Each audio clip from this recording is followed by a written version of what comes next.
And now, for our next sacred cow, one of our favorite ones, live below your means. How many of you here do not like living below your means? No. That's no fun. It kills people's spirits. Now, why would you want to live below your means? But many people have to, unfortunately, because the Fed is printing so much money that taxes and inflation go up, which means people are forced to live below their means. Does anybody have any comments on living below your means? Well, if you're on a paycheck, you have that one income coming in, and if you're just one person, you've only got 24 hours in a day to work. So there is a limit to how much you can work to get those paychecks coming in. So in that situation, you are forced to live below your means. Well, and the key here is to raise your means. I mean, that's the idea.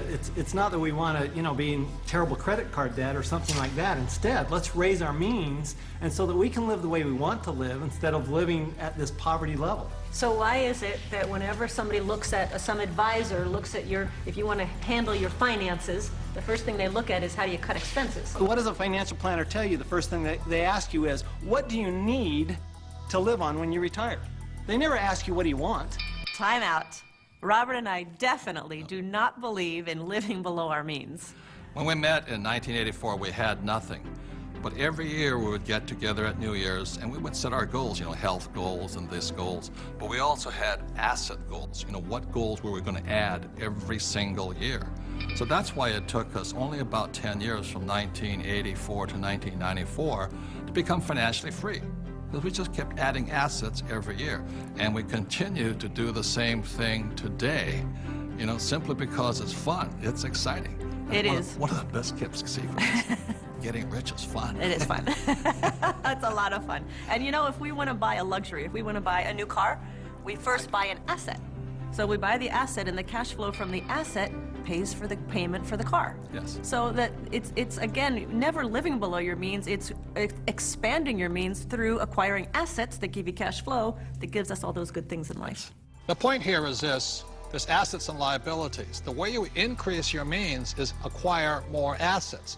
Not houses, not cars, but assets.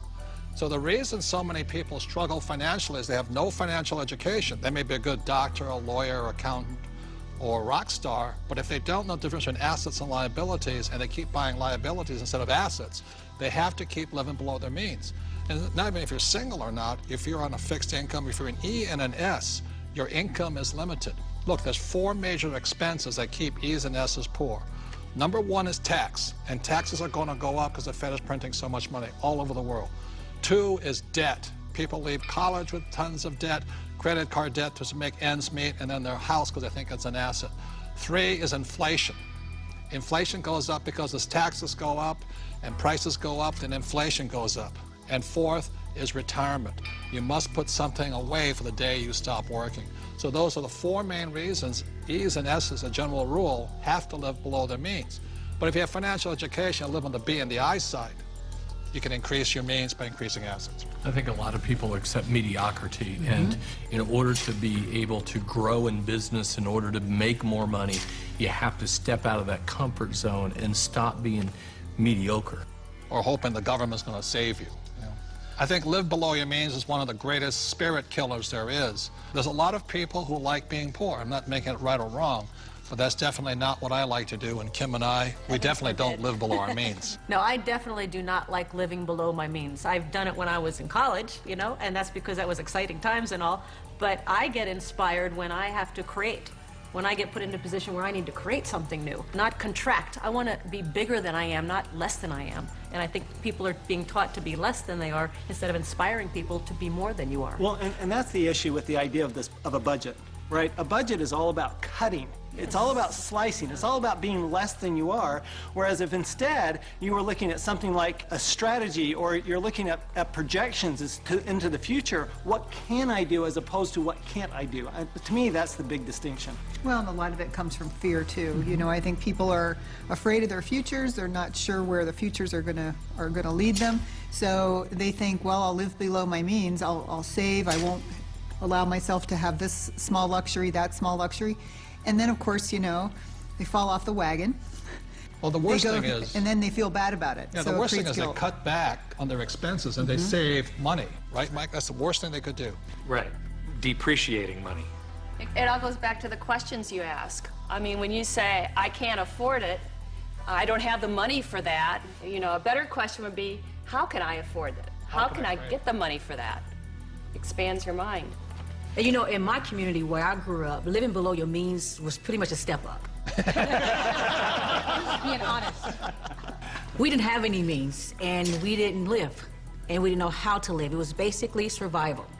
And some of the ways we created those means were, of course, by legal definition, illegal. But you know, that was the way we survived, and that was the way we got by. So now, living below your means is something is completely opposite to abundant living, which is what I believe in my faith is abundant living.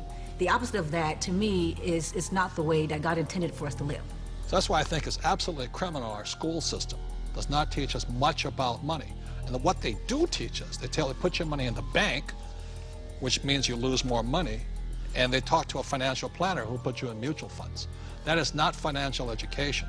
That is educating people to give more money to the rich. That will also cause you to have to live below your means. Yes. That's right. That's what they're training you to do. Yeah, and, create a budget. and while you're at it, you're going to be paying more and more taxes because you get no tax benefit for living below your means. And that's the problem. Is they say to a child, go to school and get a job or become a doctor and lawyer. You will pay more than your fair share of taxes, and then you too will have to live below your means.